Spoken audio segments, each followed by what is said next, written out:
It's the Weekly Wrap with your host, broadcasting legend Bruce Wolf, and his trusty sidekick, comedian Tim Slagle. And now, without further ado, Bruce Wolf.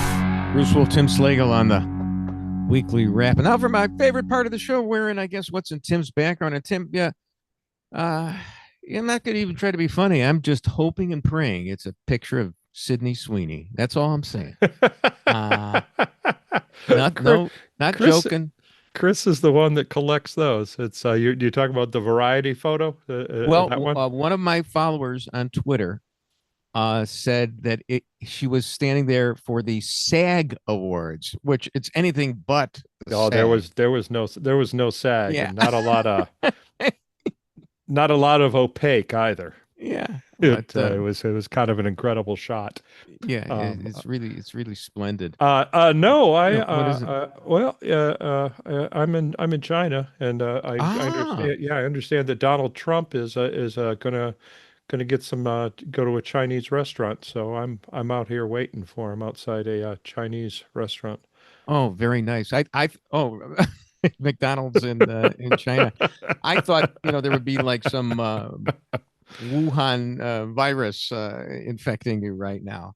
Well, I mean, while we're on that for a second, just please, in like a tweet's worth or less. Well, first of all, we interrupt this to show you a picture. You're watching a picture of Sydney Sweeney. Yeah, I kind of lost my train of thought right there. But this picture of her. Well, we can go back to it while we're talking about it. But to me, careful there, Jeffrey. It Tubin. looks like, I do have the law degree, but this looks like a boob bait for Bubba Hubbala. Oh my, So, but she knows there's a limit to this exposure, and she's maximizing it. But soon someone else will take her place and be the next big things. But anyway, back to McDonald's. It occurred to me after I found this picture that remember when Bill Clinton liked McDonald's? Sure, and that was part of his charm, right?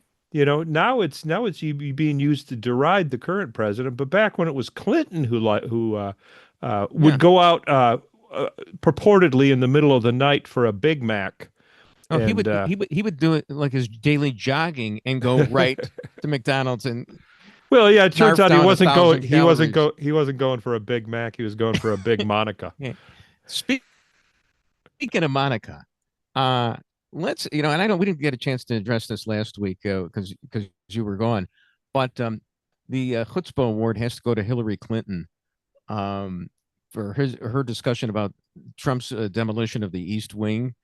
I mean, she was talking about how sacred the White House is to them. I mean, forget about the fact that they were selling tickets to the Lincoln bedroom and everything like that. Although I spent many of my formative years living in the White House, I always knew it wasn't my house. It was my home, absolutely, but not my house, she said. The White House belongs to the American people, and that's why we call it the People's House. And, we're forever grateful to Bill for having ejaculated on a dress and not on the Oval Office carpet. So, yeah, we love what they did. Oh, my God. Yeah.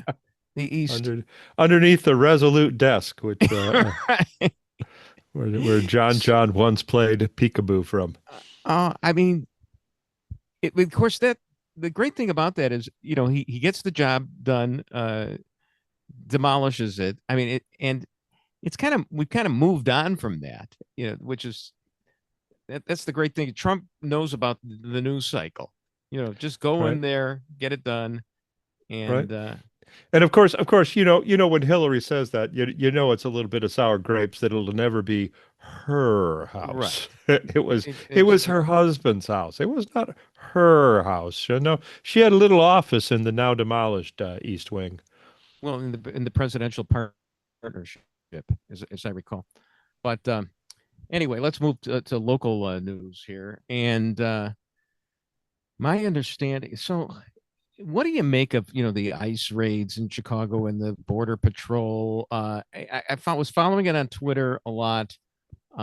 First off, kudos, as Michael Jordan would say, to J.B. Pritzker in his interview, I believe with Brett Baer like a week ago. He did admit that Trump closed the border and Biden hadn't done it. I mean, that's a great admission. So if you admit that, isn't it okay to remove some people as well? But then I'm reading all these tweets over the weekend, and admittedly, they're from biased sources like this Gregory Royal Pratt of I don't know if he's still with the Tribune or not, but he's showing some tear gassing going on in Lakeview. There's his tweet: federal agents tear gassing in Lakeview, Chicago, and first off, is when I worked, in that area. And for the Lerner newspapers there, Lakeview was 2 words. So it bothers me that it's 1 word, right, in his tweet. But it looks like a nice neighborhood, and there's tear gassing going on. The problem is, and he had a funny tweet saying that this woman was complaining that the agents were making her late for her Pilates class. So, but not only that, it's pretty hard for residents to get someone to clean their condos there. Well, that's the main problem. And here's the thing: every time I would see these, they would be like tear gassing, but they don't show you what provoked the tear gas. They don't show it. There was one about some guy pushed a woman down in the street, but she had thrown something in it, and is that the one? Is that the woman running? Is that what's going on? And is that the woman running for Senate? Is that or sorry. state rep?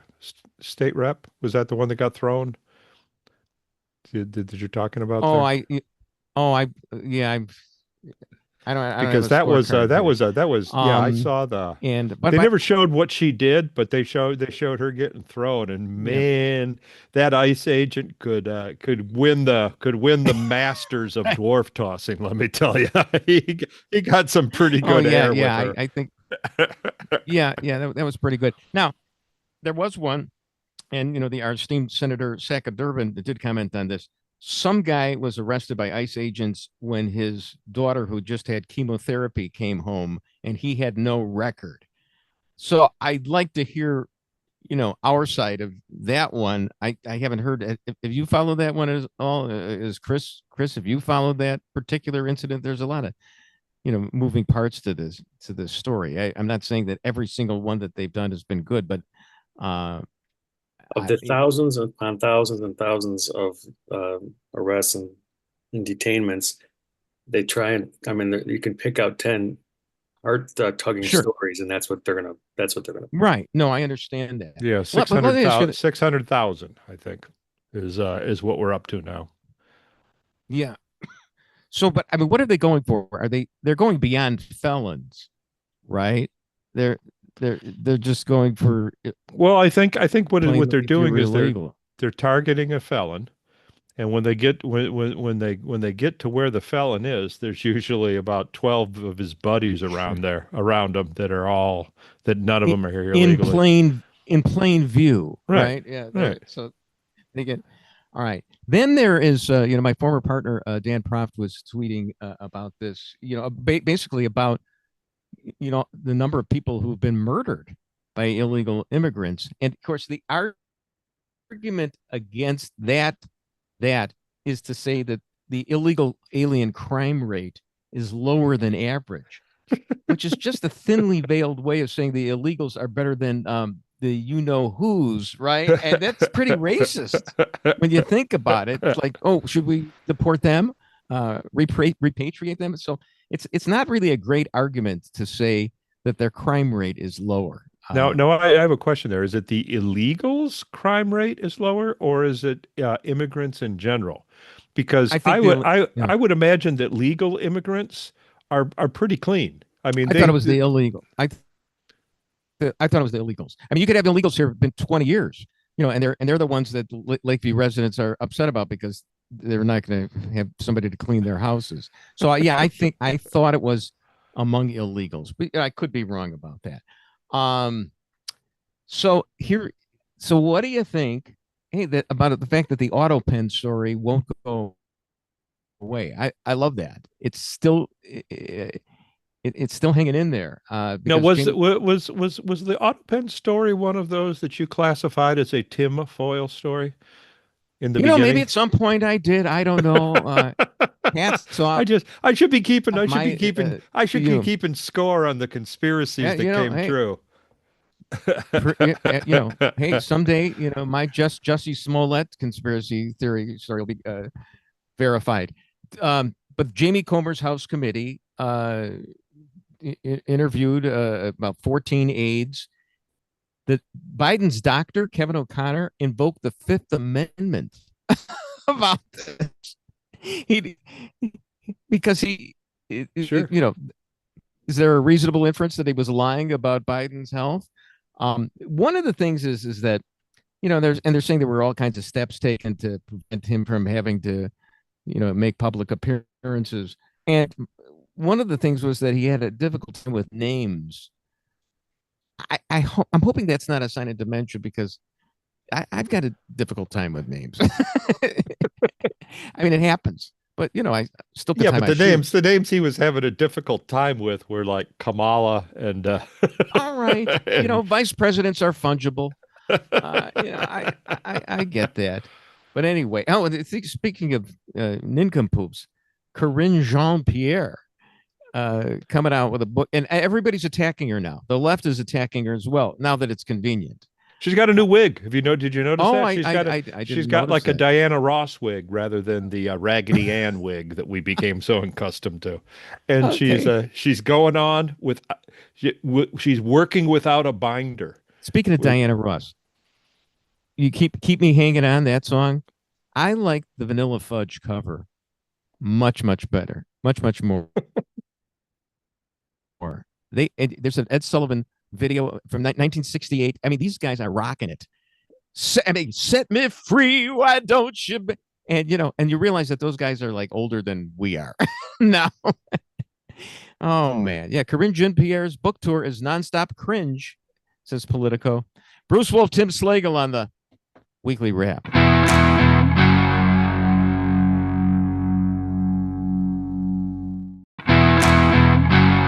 Bruce Wolf, Tim Slagle on the Weekly Wrap. So yeah, it's time now for Bruce's Jews News. Mandami had this quote. They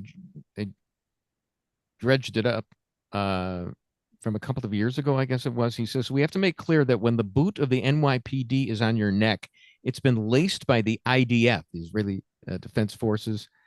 I mean, that's virulent." Okay. And sure.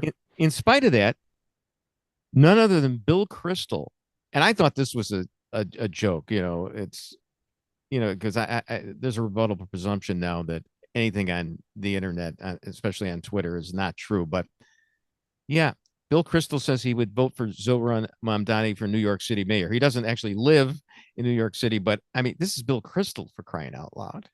I mean, one of the original neocons. I mean, his father was one of the original neocons. He was a neocon, and he would say he would vote for Mamdani.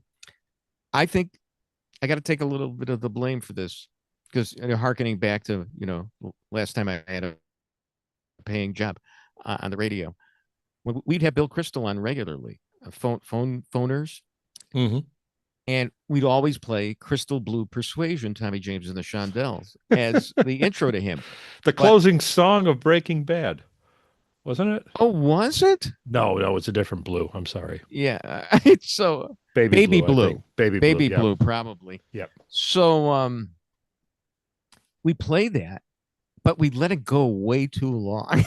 And it's like, okay, you don't have to do 3 verses of it. Maybe tomorrow. And, and Kristol actually would make a comment about it, like, "Oh, boys, you really like that song." I don't think she'd mind me telling this. Julie Kelly, I haven't seen her lately at all on Twitter. Maybe she blocked me or something like that. But I think her origin story is that she used to write for National Review. Then you'd see her on Tucker and things like that. She went full Trump as well, but she was at some kind of conservative conference once, and she just wanted to say hello to Bill Kristol, and he walked right by her. Okay, and he wouldn't even deign to say hello. So, that's the origin of the the anti-hero. This is Julie Kelly. Oh, she's on Bannon's show every other day, according to Chris. Okay. You listen to Bannon? Chris. Yeah. Okay. Anyway, so getting back to this. So, and Jon I Stewart. like how you use the origin story. Yeah, it's like, the origin story. Now, Jon she Stewart. was bitten by a conservative spider, Yeah, and that yeah. There's a Daily Show. Jon Stewart is shaking hands with Mandani. All right.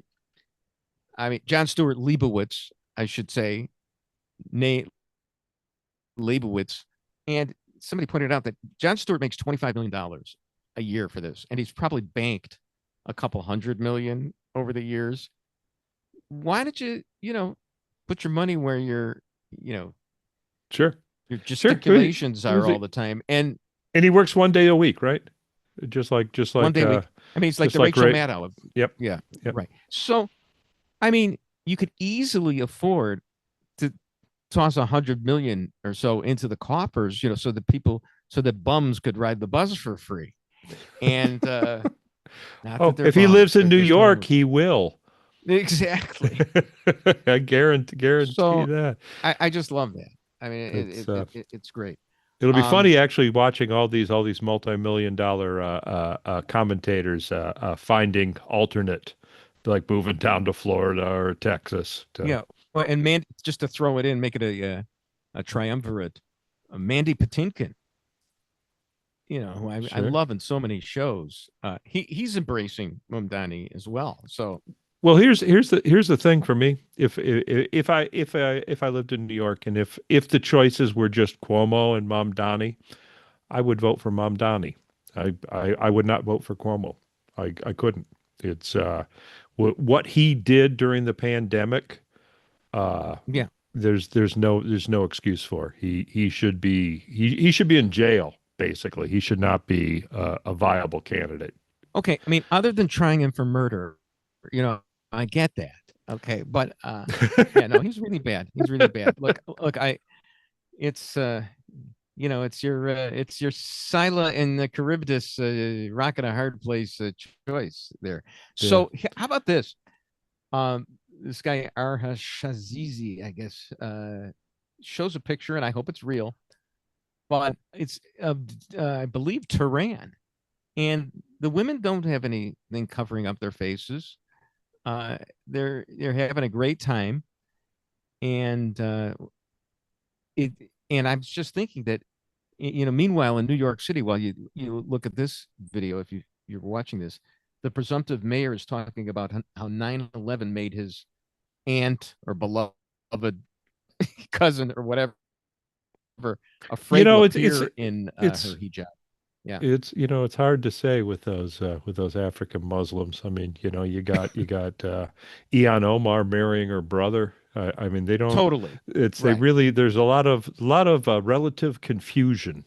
It seems over in the Muslim African nations. A cousin is an aunt, a brother is a husband. Yeah, I'm following you. I'm totally following you. Because his aunt was actually was a feminist and refused to wear a hijab. Well, all I could think of was the Larry David episode where the obituary had a typo and beloved aunt became. Oh yeah, I remember that one. Nobody would believe he didn't do it on purpose. So, there's a poll. A poll showed that he was actually getting Mandami was only getting 50% of the Muslim vote, which is interesting. What he's getting, a healthy percentage of the Muslim vote is he's getting the white progressives. That's what he's getting. It's interesting that 50% of the Muslim community does not want that kind of Muslim representing them. That's basically what that means. It's they're kind of admitting that he's on the terrorist side. Yeah, it reminds me of the Mencken quote. And by the way, I always like to call myself the Bard of Baltimore, even though I've never been there. But yeah, what did he say about the public? They want democracy, and now they're going to get it good and hard. Good and hard. So we'll see what happens there. But there was a lot of early voting in places where it looks like he's not going to be as strong as he was, but still everybody's saying that at this point that he should win. So that's going to be a sad day. Let us move on. So yeah, what about China? Let me. Oh wait. Chris is asking. Never went to a Sox away game in Baltimore to see those road unis. I think Chris is trying to get me in trouble right now. Aren't you? Perhaps, Chris? Perhaps. I mean, it was a solid joke. You shouldn't. Yeah. You know what? This is in reference to. This is in reference to the time that I tweeted the White Sox were in Baltimore, and about a year earlier was the Freddie Gray incident, and I thought I was innocently tweeting the White Sox are in their Freddie Gray road uniforms. Well, I made the front page of the Washington Post, but you know what? It was just the website. It wasn't like Woodward and Bernstein were writing about me in 1972, but it still was like unemployed Chicago sportscaster, comes up with this gem. But anyway, it wasn't like I would key to car or something like that. I just want you to know, Tim, there was a time when I was really notorious. But so where are we here? Oh, where I think China. Yeah, I mean, it sounds like Trump is backpedaling, put everything on hold for a year, and I don't understand them tariffs and things like that. The problem is we have a gung ho. We have a bumper crop of soybeans, and they eat a lot of. We got to get rid of them. We got to. Yeah. Otherwise, what are we going to do with them? Oh, no. There are only so many hippies in this country. Yeah. No, I understand. You can only make so much miso.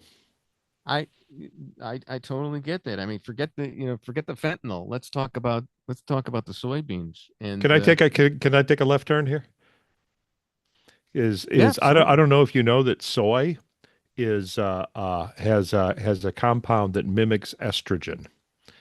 And really? Yeah, and it is my belief that the amount of soy that people are consuming is what is responsible for girls reaching puberty earlier. It's because when we were kids, there was nothing soy. They used soy oil for paint. That was it. We didn't eat soy. It was all either exported or was used for industrial purposes. But now, it's kids are they're drinking soy milk and soy bars and reaching puberty earlier, which was like and that has so much of a societal impact because I mean several hundred years ago, I mean like Romeo and Juliet. First of all, they were getting together when she was about 13, and she probably didn't reach maturity. Wouldn't have reached maturity until she was 15 and probably would have died at 18. So, they had to move real quickly on those things.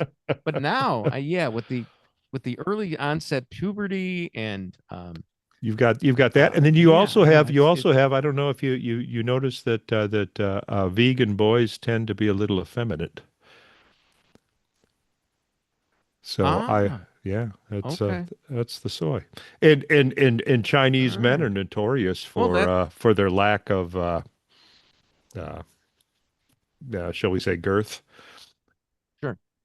Yeah. Okay. Well, now I'm looking at this in a whole new light, and I say we send Sydney Sweeney over to Beijing, and no, I thought for sure at some point we'd hear Trump go on the offensive and say, "Tear down that wall," and we would have been the Great Wall. But we're not ready for that. Bruce Wolf, Tim Slagle on the Weekly Wrap.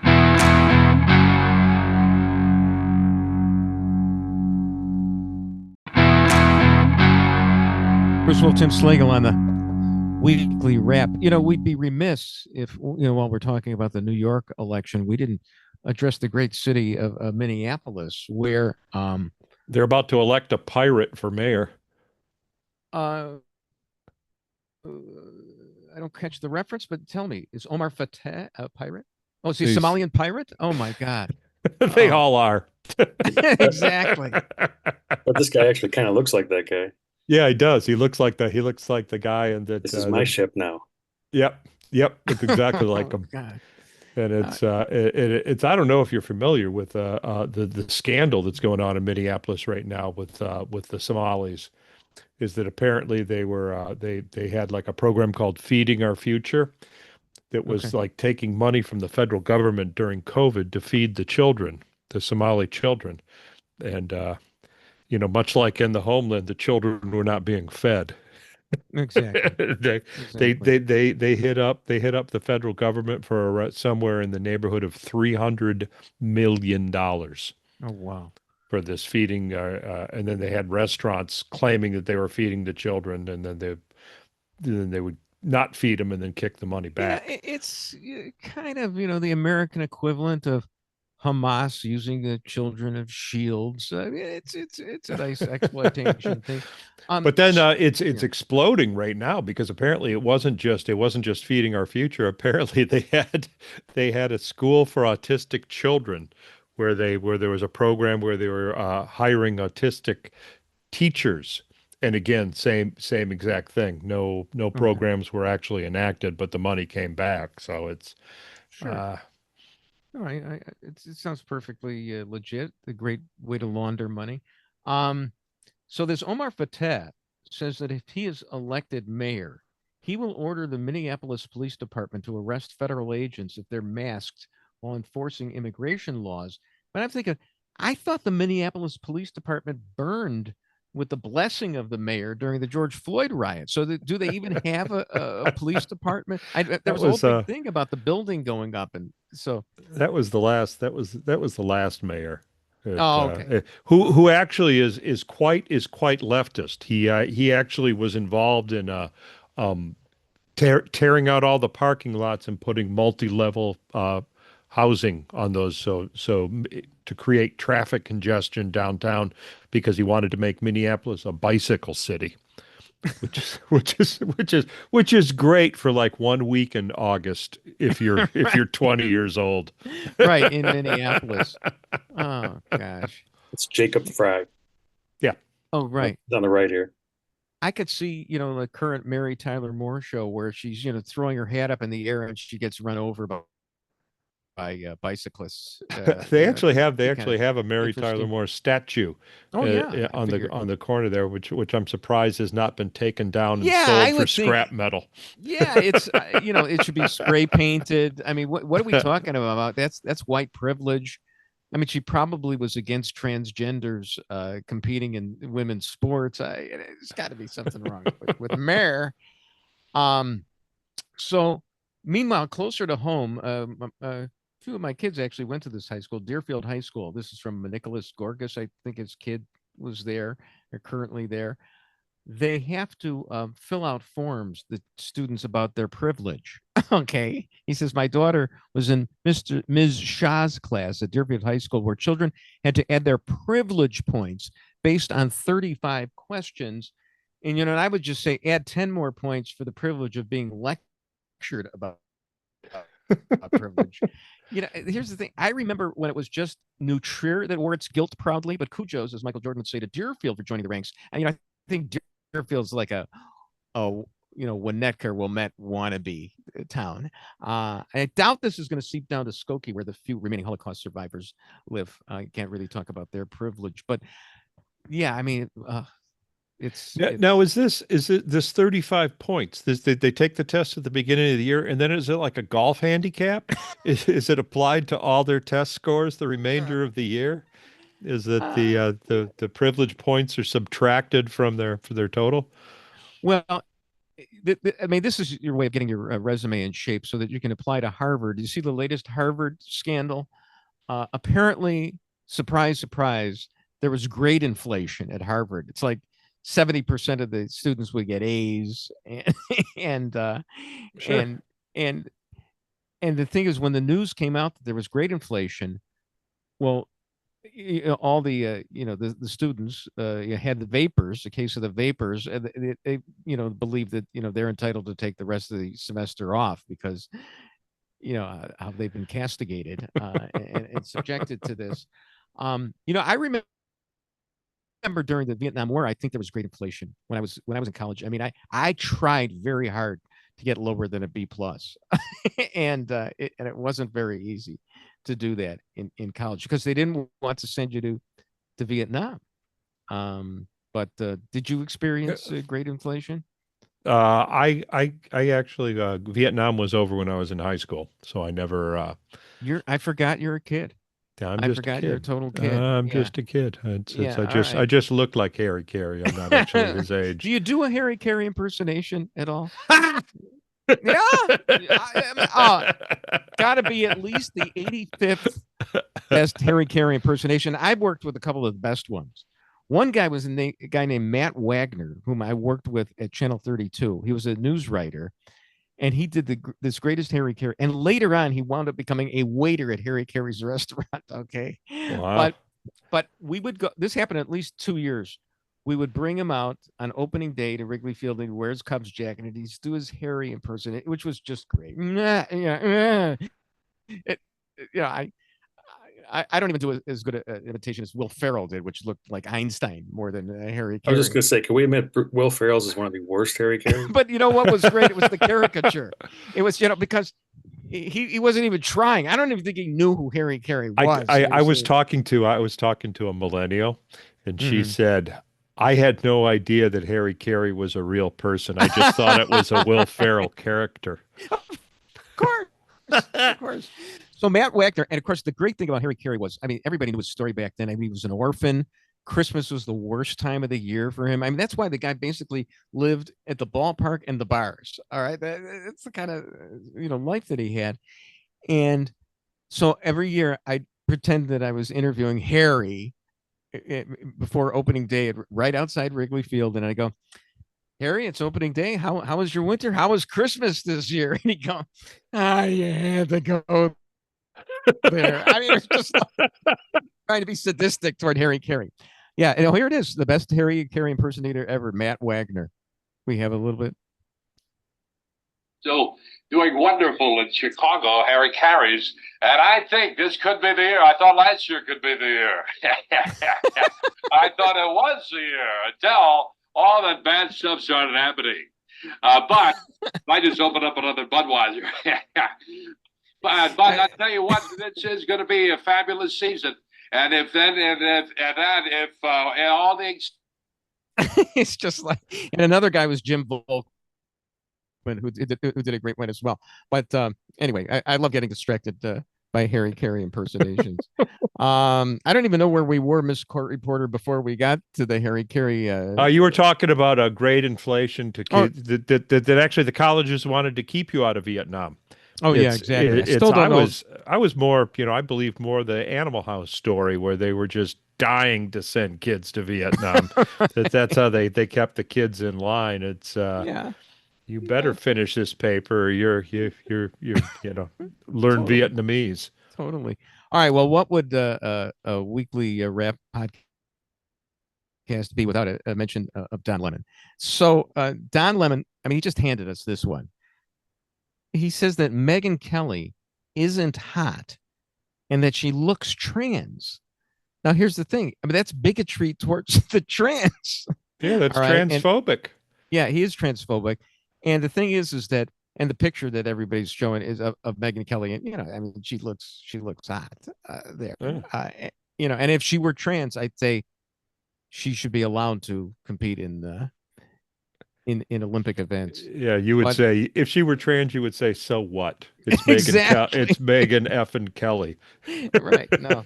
And you know how much I don't like Megyn Kelly, but I'll make an exception for this. That is the weirdest thing is that even if she's still a woman, right? I mean, that's the talking point is that if you identify as a woman, you're a woman, and it's you're unidentified. You cannot be distinguished from an actual woman, because if you identify as a woman, you're a woman, period. No, or if there's no period. So, and it was worth the wait for that. So, I had a little Harry there for a minute. yeah, no, it's great. It's really good. So, I don't know if I sent you this tweet or not. It's about these two trans people, Chris, dissing Riley Gaines about being in and basically saying that she finished in 5th place and she should just suck it up and not really be whining about men competing against her. I have a compromise solution to this. How about we allow men to compete in women's sports as long as they can finish no greater than 6th place? And I mean, we're always talking about these men who pound the crap out of women. Yeah, this is Jennifer Welch talking about Riley Gaines, and I mean, it's all I can think of. Yeah. Looking at them. Yeah. Is buccal lipectomy. Well, first of all, the one on the right, I wish everybody were watching, reminds me a lot of Matt Wagner's impersonation of Harry Carey. Right now, a little bit. Hey, I don't care what sex you are, but this woman on the left is the one that said that Trump supporters shouldn't be allowed to go to ethnic restaurants and they should only go to Cracker Barrel. Remember that? It's the same one. Now, is this pre-woke Cracker Barrel or the current Cracker Barrel? The one it was right. It was like right after that, actually, when Cracker Barrel was in there. So she's a horrible human being. You should hear her talk. Yeah, the one. But by the way, last week, Tim, when you weren't here, we decided that Sister Jean of Loyola, who died, had become the new spokesperson for Cracker Barrel. They made a patch in honor of her, and I mean, and all great minds think alike. Chris and I both thought that Sister Jean, it looked like Sister Jean was going to be the new Cracker Barrel spokesbeing. But sitting there in the chair next to the barrel on the logo. Is that what you mean? She just there it is. There's the patch, and that's on the Loyola, and it just looks like it looks like the Cracker Barrel logo. It's Absolutely. Very it's anti-woke. It actually works. Our Lady of the Cracker Barrel.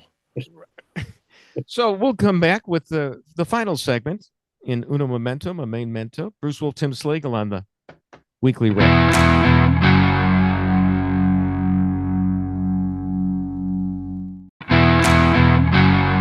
Bruce Wolf, Tim Slagle on the Weekly Wrap. And it's sad hearing the news about the, I guess was she the former Duchess of York, Sarah Ferguson?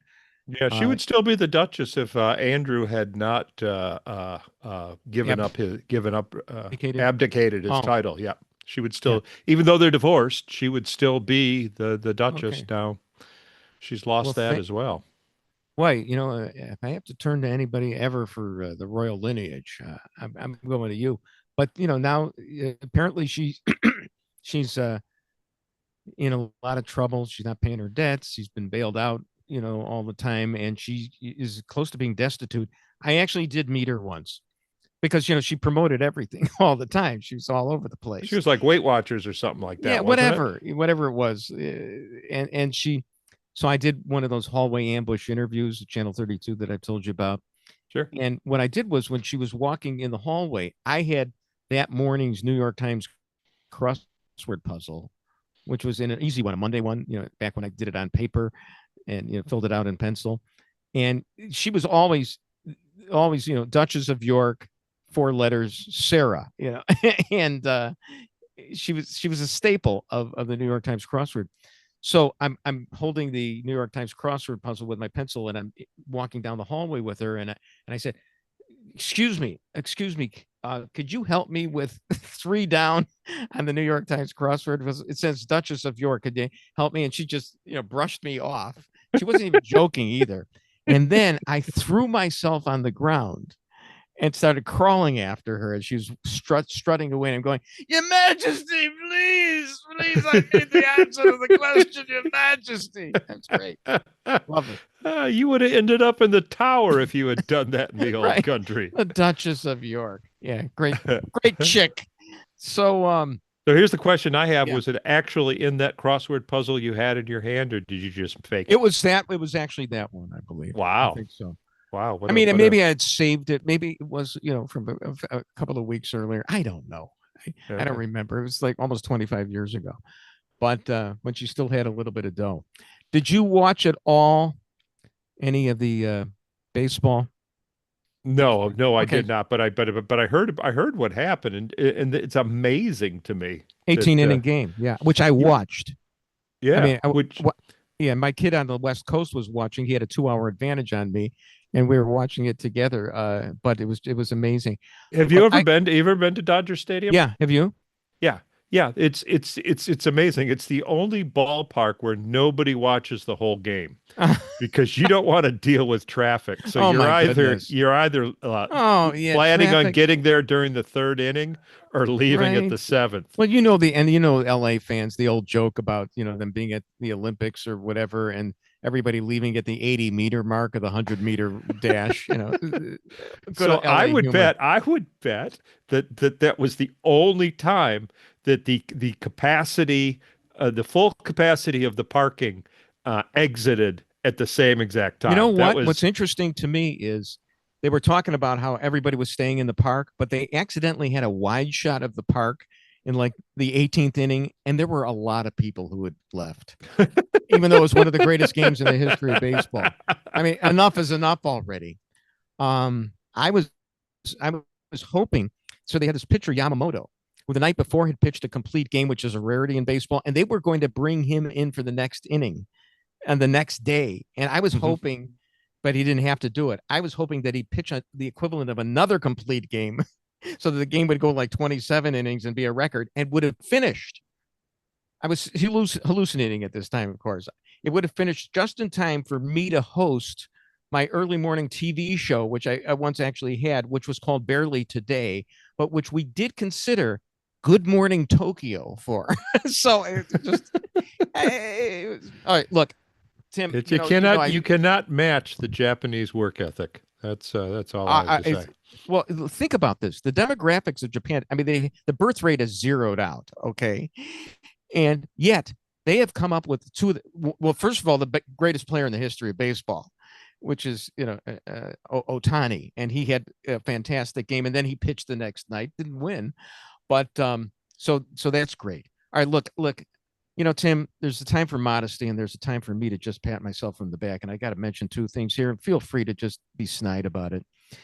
But let's take a look at this Montreal Expos baseball card thing, which shows Donald Sutherland. Okay, it's Donald Sutherland in a Montreal Expos cap. And do you know what I captioned that with? And I don't know if you'll get it, but Chris had better get it because I did not. I saw that caption and I Googled around trying to figure out what you tried to say, and I still have no idea. Okay, well, I'll explain it now, dummy. All right, here's what it was. I went Legrand Simply Orange. Chris, do you get it? Sounds like a Trump reference. That's what I thought. That's what I thought too. First of all, you know that he endorsed Simply Orange, the drink, Donald Sutherland. Well, he did that. I did not know that. Yeah. All right. Well, Harry, how about this one? You remember who Legrand Orange was on the Montreal Expos? Rusty Staub was called Legrand. So I had Legrand Simply Orange. That's fantastic. All right. I funked that one. Let me try another one for you. Okay. Maybe you'll get this one. All right. I wonder how many people did get that. Okay, nobody, but let's move to the next one. All right. Adam Schefter tweets that the Bears have a new player. Okay. And the new player, his name, he just got on the squad. His name is Chauncey Gardner-Johnson. Just came to the active roster like yesterday or so. Chauncey Gardner-Johnson. And I tweeted, okay, are you ready for this one? 80% of success is just being there, I guess. Okay. Yeah. And Jim Pethokoukis, celebrity Jeopardy Tournament of Champions contestant, or he at least won one time. Great economist, Jim Pethokoukis. He responded to that by going, excellent. Okay. Excellent. Now, I don't care what you guys say. What I get at Jim Pethokoukis going, excellent. So did you get this one? Yeah, no, I got that one. Yeah. Well, to explain it to the folks at home. It's Chauncey was the gardener in being there. Exactly. Exactly. And 80% of Right, success is the Woody Allen aphorism. Yeah, sure. 80% of success is showing up. So getting people to get that joke is a tough seller. That's a Jack Brickhouse. Hey, hey. All right, where are we? All right, enough of the self-congratulations. Can we see Sydney Sweeney one more time? At least one more time. At least one more time. While we're waiting for Sydney Sweeney, here she is. You know, I did not notice until just now. Yeah. They're crooked. The sign, the variety sign behind her.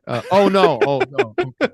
Is one is she's a little asymmetrical. Maybe she's a little asymmetrical. I think she's listing. She's listing a little to the left side. But, I don't know. I don't know. They also look a little cross-eyed too.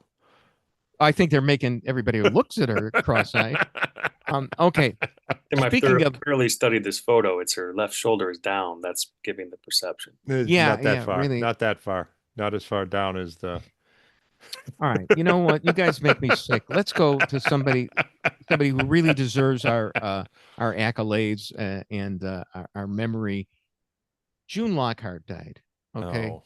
Yeah, and I have to say, yes. for this kind of hit me hard for a guy that grew up with a name that invited being in a well jokes. Like Timmy. Yeah. Did you have like a Lassie complex? No, it just everyone made a joke about me being in a well when I was a kid. June Lockhart died, and I know so much about Lassie that we should try to get Rudd Weatherwax. Do you know who Rudd Weatherwax was? If you read the credits, I do not. He was Lassie's trainer. Oh. So we should get Lassie to come out and cry for us. And Lassie was actually the first transgender actor on TV. I'm glad you closed the loop on that for us today.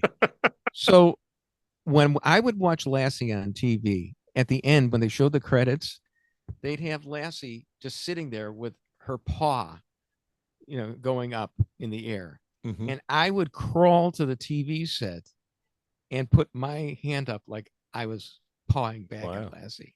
Wow. That's how much that show meant to me. And June Lockhart is gone, Timmy. We'll find you, Timmy. Timmy, why don't you yell from the well as Harry Carey that you need some help? Hi, it's dark down here. I remember Tim Slagle. Oh, sorry. I remember from Lost in Space. Okay, there you go. Legit.